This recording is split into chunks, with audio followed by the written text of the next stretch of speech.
Tonton na. Kung meron po bang makukulong dito, Senator, may makukulong na congressman, makukulong na senador, may makukulong na DPWH official, may makukulong na kontraktor, tingin nyo, hindi pa rin sapat yun? Tingin ko meron, Anthony, pero three things. So. Number one, hindi to palakihan ng isda eh. Parang ano to, parang bee. Kailangan kunin mo yung queen bee.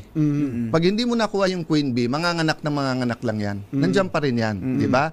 So, syempre, ang temptation senador, mas mataas yan. Pero mastermind ba yun? Di ba? O, naniniwala ba tayo, Zaldico? Ilan ang nakilala nyo na chairman ng appropriation sa House? Kaya ba yan ng isang chairman lang ng appropriation? Di ba? Di sana, yan ang hindi na tatakbong presidente. Dapat tumakbo ka na lang.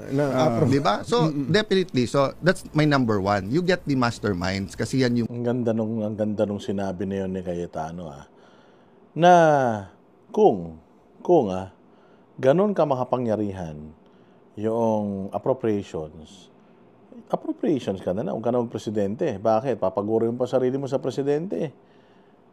Kung magnanakaw ka rin lang, doon ka na sa appropriations kasi kaya mo naman pa na magnakaw ng trilyon-trilyon nang hindi ka ganun ka makapangyarihan. Which is illogical. Yun yung sinasabi ni Cayetano, illogical yun.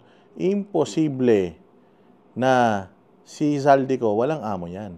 At imposible na yung amo ni Zaldico, walang kakotsaba yan. Meron yan. Mga queen bee. Okay, number two, away na ng away kung sino pwede state witness, sinong hindi. Wala ka pang working theory. So, paano mo alam kung sinong most guilty at sinong least guilty kung hindi mo pa alam kung anong sistema? Kasi may normal na corruption dito. Meron corruption dito na sinama dito sa bagong sistema. Yung normal, yun yung 2010 meron na, 2016 meron na, di ba?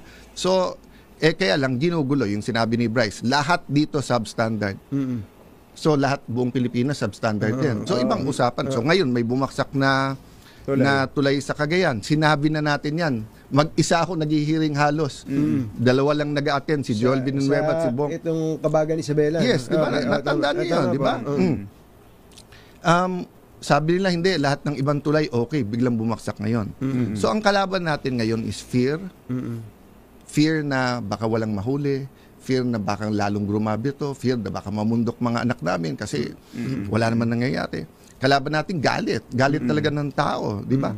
Pero ang pinakamalaking kalaban natin dito, kawalan ng tiwala. Di ba? Parang sa media, di ba? Sa dami niyong puhunan, it's yung tiwala sa inyo ng tao. Kaya ka nga sumasagot, Anthony, pag may bumabana, kasi tiwala. So, yes, meron na nagtitiwala sa Pinklawan.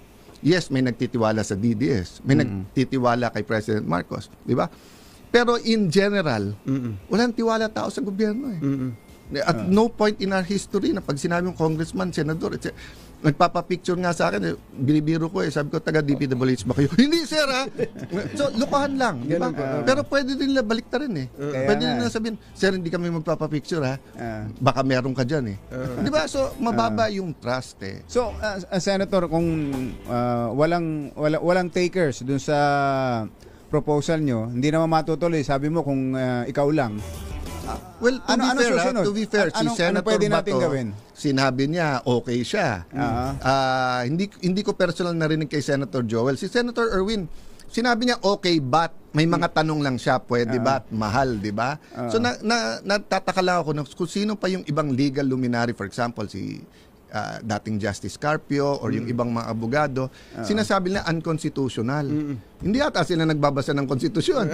Kasi pag binasa mo konstitusyon, Section 10 ng Article 7, ito yung assuming nito, sa presidente. Kapag ka ang presidente at vice president nag-resign, the Congress shall, at 10 o'clock in the morning of the third day, after the vacancy in the office of the president, vice president occurs, convene in accordance with its rules, without need of a call, and within 7 days, enact a law calling for a special election to elect a president, vice president to be held not earlier than 45 days, not later than 60 days from the time of the call. The bill shall calling for special action shall be deemed certified under paragraph 2, etc., etc. So meron 2 paraan. months. 2 months. O 60 imposibleng, days, yes, Anthony Jerry, imposibleng wala sa konstitusyon. Paano nga kung mag-resign lahat? So wala. Titigan na lang tayong lahat. Sasarap. Yan yung sinasabi natin. Maraming dunung-dunungan. Pero alam mo na may pinoprotektahan. Sinasabi ni Tito Soto, hindi daw pwede. Sinasabi ni Carpio, hindi daw pwede. Pero according dito sa batas, meron daw. So ano ba talaga? Walang hiya. Tapos sasabihin nito ni Carpio na si Marcoleta mababa lang ang uri ng pagiging abogado. Putang ina mo. Meron bang top notcher ka ba, Carpio, nung bar exams ka? Baka may mas mataas pa sa'yo, tapos kung makapagsalita ka, putang ina, para ikaw ang pinakamagaling na abogado. Ba natin tong bansa na to? Yes, so kaya lang nga. So may mekanismo under the Constitution. Pero wala nga naman kasi magre-resign na siya lang. So pag sinabi mong VP Sara, ikaw lang, yung mga DDS papalag. Pag sinabi mong President Marcos, ikaw lang, o di siyempre mga supporter niya, bakit? Siya nga nag-expose nito di ba? Pag sinabing Jolvin Nueva lang at saka si sabi hindi ko nga daw alam na binigyan ako hindi nga alam na ganoon. So magtuturoan pa di ba?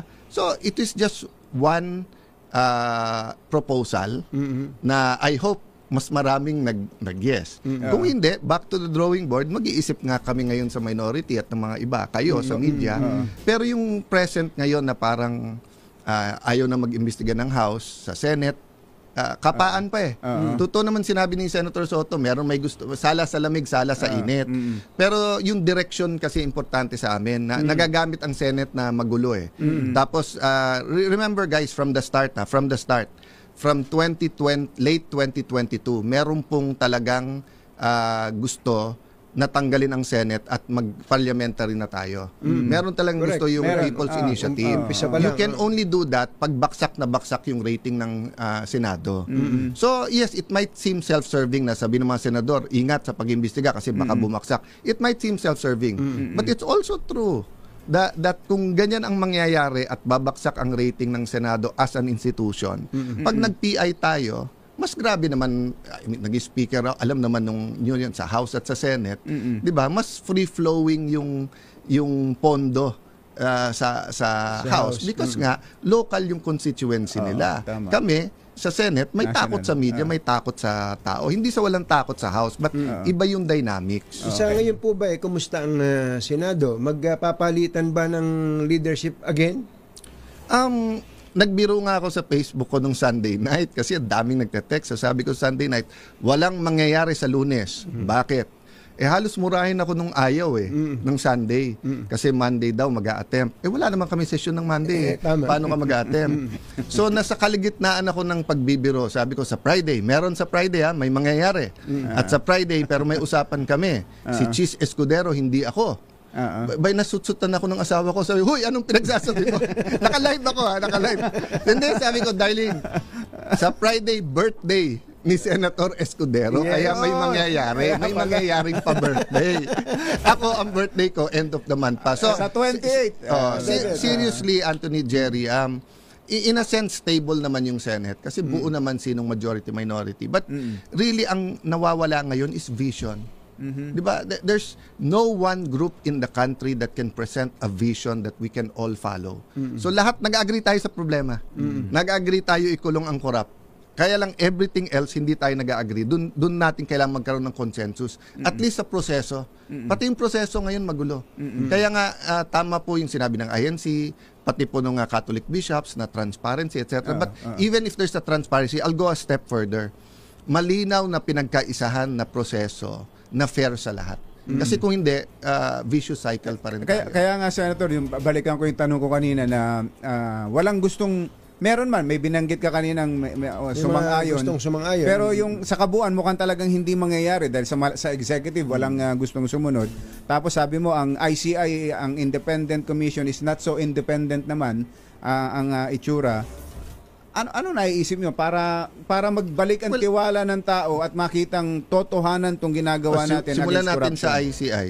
Lagyan natin ng ministro ng INC. Lagyan natin ng bishop ng CBCP. Lagyan natin ng bishop ng mga kapastoran ng evangelical churches, di ba? Kasi businessman, business people, police, at justice yung nandun. Panay gobyerno Panay gobyerno business So there are many things. We can pass a law to make them independent talaga. Pero ako back to basics nga muna Basic muna, listahan muna. Lahat ng project na yan, ano yung nabid, ano yung nabayaran na. Di ba? So, kanina nagsascan ako ng Facebook, may mga naka-cancel na project kasi nga pangalan. Okay. Hindi ko alam kung ang daling mag-cancel ng project kung hindi pa naumpisan na. What if 80% yan at classroom yan? Tapos ika-cancelin mo ngayon. So 1-2 taon hindi ngayon magagamit ng estudyante. Yan ang experience ng China before. Na pag may corruption, tigil, pakulong ka agad. And then ang ginawa nilang later on, yung pinaka-head muna. Pero pinapatuloy nila yung project, pinapaganda. Ganyan nangyari sa atin sa North Trail, Kinancel nung Aquino administration. Lahat ng mga informal settlers na resettle na, nabayaran na yung kanilang resettlement and yung di ba? Nung kinancel, nagbalikan. And then, nung kinancel, pinagbabayad tayo sa arbitration court. Buti na lang sa China kasi meron Buti na lang na-negotiate yun. Tapos eto problema. Nung gusto na natin magkaroon ng North Trail, times 2, times 3 na yung presyo. Kasi matagal na So, may mga nangyayari ngayon na takot lang lahat magsalita. Kasi pag sinabi mong, sandali lang, bago mo i-cancel lahat, may magsasabi, baka meron ka dyan. Yun, ganun pero may consequences lahat nung nangyayari. Doon lang sa for later release na yung pondo sa mga senador, yung 142 ba yun na distribute sa mga senadors. Hindi lahat 'yon for later release. Kaya nga may mga hindi na release doon, pero hindi naman flood control at importanteng proyekto sa mga probinsya. Well, balik tayo sa flood control Okay. Nakalimutan ko na kailan 2010 ba 'yon? 2011 nung nagkaroon ng malaking baha na doon pa kami sa session hall si Senator Loren pa yung di ba? So that was more or less yung first time na massive ang baha sa Bulacan. 'Di ba? Sa Bulacan. Kasi nga yung mga dams simula pa sa norte pababa, hindi nagawa yung flood control tapos whatever, maraming reasons, 'di ba? Okay. So since then, for the last 15 years, maraming lugar na dating hindi binabaha. So ang sigaw nila, lagyan ng flood control. So in another world, kung na-reveal yung mga pondo ng mga senador at walang corruption, sisisihin mo yung mga hindi naglagay sa flood control Totoo. Baha sa amin, hindi nyo nilagyan. Pero ngayon, walang gustong umamin na naglagay ng flood control. Kasi nga, nai-equate. So, ganun din sa insertion. Hindi ko pinapakinggan ko kayo, Anthony Jerry, yung ano yung definition nung dalawa. So, naalala ko nung bata, hikain kasi ako lalo nung bata pa ako. So, naalala ko nung pag sinabi nung yaya ko, hinihika ka na naman. Pero pagdating ko naman sa doktor ko at Amerikana nanay ko, asthma naman siya. So, sinabi ko sa yaya ko, yaya, anong kaibahan? Sabi niya, simple lang, pag mahirap ka, hika yan. Pag mayamang ka, asma yan. So, yun ang problema. Pag pinklawang ka, amendment yun. Pero pagka medyo galit sa'yo, hindi insertion yan. Di ba? So, kailangan pati definition of terms. Magkaroon tayo ng definition na maayos for national consumption. Kasi kung hindi, bangayan lang ng iba't ibang grupo. Tsaka, yun nga, hindi naman masama mapa-insertion man yan o amendment. Basta yung execution, yung implementasyon ng project, maayos. Hindi, diba? At saka 100% Jerry, kailangan maayos, maganda intent, wala kang kasindikato. Ayun, But you also have to think of unintended consequences. And I'm guilty of this also. So for example, isa ako sa nag-move at pumayag din na i-abolish ang pork barrel nung nangyaring Napoles. Okay. But looking back kasi historical perspective, kaya ako nababanggit si Senator Enrile, si Senator Drilon, di ba yung historical perspective. Nung may pork barrel, may hawak na kayong listahan. So kung sabihin 100 bawat senador, 50 bawat congressman, hawak nyo. Klaro yan. So ngayon pa lang, alam mo na kung kasama sa sindikato o hindi. So nung nawala yung pork barrel, Nako. hindi naman nawala yung constitutional mandate to amend, hindi rin nawala yung pag umikot ka ng eleksyon, umikot ka ng Sulu, o walang ano dito, umikot ka sa islands, kailangan ng pang fisherman, umikot ka sa Bulacan, kailangan ng flood control. Pero ngayon, hindi mo na malaman kung sino naglagay. Yun na nga. Which is okay pa rin kung walang corruption. Nagka-corruption. Nagka-corruption. So, unintended consequence, nung natanggal yung pork Para barrel bang is... sinasabi mo ngayon, buti pa pala yung pork barrel noon. Yeah, ay, Mas maliit, bukod sa mas maliit. Yun nga, di ba? So, hindi ko ina-advocate na ibalik yun, ha? May but I'm just saying, hindi pwede dahil emotional tayo, galit tayo. May nagtanong sa akin na, Sir, bakit yung mga magagaling na senador, si Tanyada, si Recto, si Salonga, bakit sila hindi nagkaroon ng Mrs. Salonga, Mrs. Tanyada, Mrs. Recto na senador? Sabi ko, bakit nga ba? Sabi nila, Sir, kasi walang term limits nun eh. So kita nyo, yung term limits under the 87 Constitution had an unintended consequence. Nagkaroon ng dynasty. Dynasty. Kasi nga, we are an emotional people and that is part of our strength. Kasi compassionate tayo, naawa tayo sa inaapi, gusto natin ng pagbabago. Ang problema minsan, Sobrang galing. yung hindi naman sa pakitang tao pero yung instant ang gusto natin. 'Di ba? Kumbaga sa kape 3-in-1 na lang. Kasi masarap naman, mabilis, 'di ba? Ang problema hindi na pag-iisipan ng Yung particular na oras na yon, baka yun ang kailangan dahil emotional nga yung mga tao. Pero maganda yung sinabi niya, si Enrile may historical perspective. Ando siya nung Malolos Congress, di ba? Ando na ba siya? wala pang ang TV at radyo eh. Nandun na siya eh. Nako, wala na tayong oras, kumpatsero. Ilang maiklian na lang. Maiklian na lang. Ano sabi ni Sino Blue Ribbon Blue Committee? Ribbon, Chairman? Naghihintay pa ho kasi nga ang session namin November 10 pa. So mahaba-haba pang hihintayin natin. Dapat ba ituloy pa ang Blue Ribbon hearing sa flood control, in your opinion? Yes. Kasi nga, unang-una, di ba, sinabi natin massive to eh, all over eh. So, hindi lang naman Bulacan. Ang hinihingi lang ng minority, iklaklaro ko lang ha, kasi lalabas to later on. Ang hinihingi ng minority nung this week, no, kung maghihiring may session. Kasi disagree kami, no? I believe in many people. Si Senator Lacson, matagal ko nang kilala yung intention. We have disagreements in policy, pero wala naman akong comment sa ano niya, 'di ba? Pero sa handling, may disagreements nga kami sa minority at majority. So gusto namin may session pag nag-hearing kasi nga hindi naman makapagreklamo doon minsan. So dito kami magreklamo. Having said that, iba-iba opinion. But ang gusto namin ayusin sana, anong direksyon natin? Baka we can agree, direksyon muna natin dalawa. Who's the most guilty? Pangalawa, kompletuhin yung dokumento. Saka ba naman nakakita ng hearing na, boss, nabigyan ko yan, pero wala naman siyang project dito, kaya pinalitan ko na lang. Marami hindi alam ang publiko, ha? Maraming hindi na alam yung publiko sa nangyayari. 'Di ba? Pero alam ng mga senador. So sabi nga namin sa minority, bakit pagka yung member ng minority na banggit, gusto nila sa hearing kaagad? Pero bakit pag member ng majority ang nabanggit, sandali lang, hindi credible yun. Bakit pag member ng minority, huy, insertion yan. Pag member ng majority, amendment yan. Di ba? So, and there might be a reason. I'm not defending everyone. Hindi kami 10 taon na magkasama ng minority. Halo din kami sa minority, ha? Si Senator Marcoleta, baka hindi alam nung marami. Independent po yan. Inadapt po yan ng ticket ni Vice President Sara, pero independent po yan. Tama. Ako independent din po. Si Cheese, may halo po yan. Dati ng Marcos yan, tapos independent. Si Joel, never naman, tumakbo yan sa Whitmar Rojas and Lenny Robredo. So, halo din kami sa minority. Sa minority. Senator Alan, salamat mo. Thank you. Sarap Good morning mag-usap, po. sir. Ang galing. Sobrang galing talaga nitong interview na to. Kaya ako to pinlay kasi ang dami nating matututunan.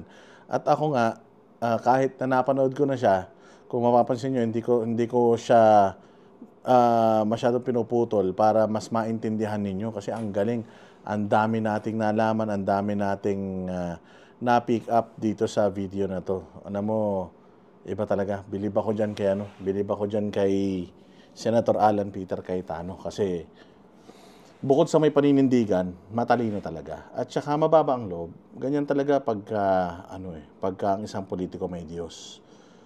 Very religious ito si APC. And actually, kung hindi okay naman ako sa pamumuno ni Chis Escudero nung Senate President siya.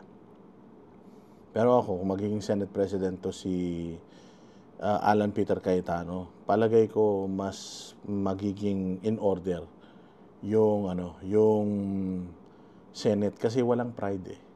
Parang tapos na eh si Alan Peter Cayetano doon sa pagpapasikat eh. Tapos na eh. Tsaka malaki din talagang influence ni Pangulong Duterte sa kanya. Kaya napansin niyo yung approach ni Alan Peter ngayon, masa na din. Kasi noon, mahirap sakyan si Alan Peter Cayetano eh. Kasi konyo eh. Mayaman eh. Yung crowd niya or yung nakapaligid sa kanya, alta eh. Pero noong naging si Duterte yung presidente at siya ay naging alyado ni Pangulong Duterte, somehow nagkaroon ng tatak. Bigla siyang naging makamasa. Dati trapo din yan eh. Pero simula nung nakita niya yung pagtanggap ng tao sa mga Duterte na hindi mo naman pala talaga kailangan magpasikat o magpapogi or lobby eh. Kailangan mo lang naman talaga is maging tapat ka sa mandato mo, maging tapat ka sa mga constituents mo, maging tapat ka sa mga bumoto sa'yo at pati sa mga hindi bumoto sa'yo, mamahalin ka ng mga Pilipino eh. Kasi nga, ang Senado, nakadepende yan sa popularity. Na-compare nga niya, yung dynamics ng Congress is, ang constituency nila, distrito lang eh, maliit. So, kahit gumawa ng kabalbalan yung mga hudas na yan, maliit lang na boto yung kailangan nila makuha. Kumbaga, mas maliit yung gagastusin nila kasi they just have to pay a handful of people for them to win. But itong Senado, nakadepende yung kanilang politika or yung kanilang career sa sa kasikatan nila or sa pag-perception ng tao sa kanila. So nung nakita niya yung Duterte style ng public service, yun na yung ginagamit niya ngayon. At nakikita mo, si Cayetano, may mga narinig ka ba nagsasabi ng 10,000 bawat pamilya? Wala na. Nagbago na yung perception. Why? Kasi nagsimula na si Alan Peter Cayetano na maging boses ng mga Pilipino. And the moment na gawin mo yun, the moment na maramdaman ng Pilipino na sincere ka, na ipagtatanggol mo kami, na you will represent us, and i-voice out mo yung nararamdaman namin, sa'yo kami. Hindi mo na kailangang magpapogi, magpabango, maligo, sa'yo kami. Hindi mo na kailangang magdamit, spotting, magrelos ng mahal, sa'yo kami. Kaya nga, kung mapapansin ninyo, mas nanonood ang mga Pilipino sa vlogger kaysa sa mga media. Why? Because yung media, they have to earn money. They have to do business. Ang mga vlogger, passion lang. Ang mga vlogger, kung ano yung laman ng puso nila, yun lang yung inilalabas nila. Walang halong politika, walang halong negosyo. So, yung tao, dahil nga sincere ka, yung tao, dahil nararamdaman nila na yung majority ng mga sinasabi mo, yun din yung gusto nila, so na-attract sila sa'yo. At naniniwala sila sa'yo, and biglang nagugulat ka na lang, meron ka ng malaking fanbase. Di ba? So, sa nakikita ko talaga, Alan Peter Cayetano is really important now sa Senado. Kasi siguro, marami niyang kaibigan doon eh. Baka sa galing niya, and because may Diyos nga siya, baka kaya niyang ayusin yung mga kasama niya. And kung magiging Senate President yan, baka hindi lang yung mga kasama niya dyan yung maayos niya. Baka sakaling pati yung Congress, maging maayos na ang Senado at saka ang Kongreso. Di ba? Ma-convince niya, bawat isa sa mga yan na, tama na, yumaman naman na kayo eh. Okay na yun. Serbisyo na tayo. Di ba? Ayan, mga bossing, maraming salamat sa inyong panonood. Mabuhay kayo. Kita-kita po tayo ulit sa susunod na vlog. Maraming salamat po. Kami ang boses ng masa, hindi natatakot. Katotohanan lang, di kami nalulunod.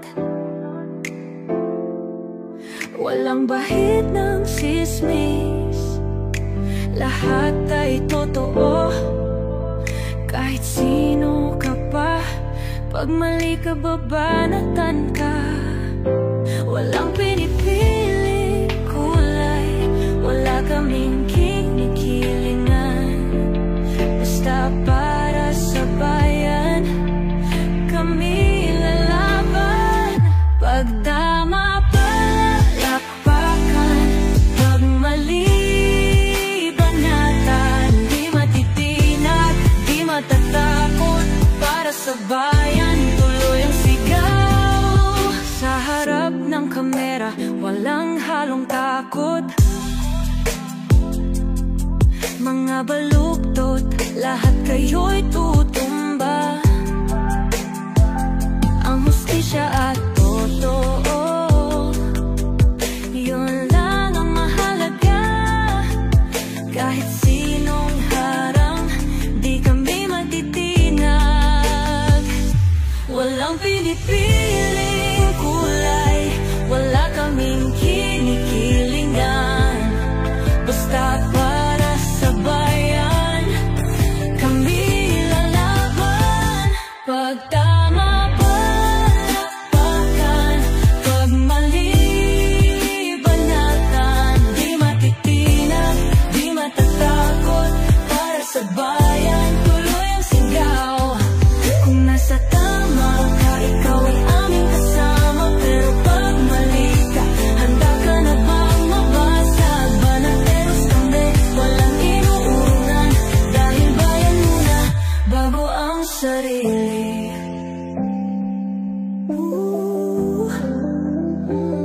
Bago ang sarili.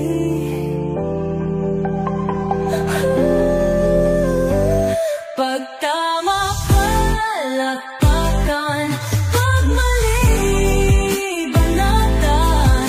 Banateros ang sigaw, katotohanan ang laban.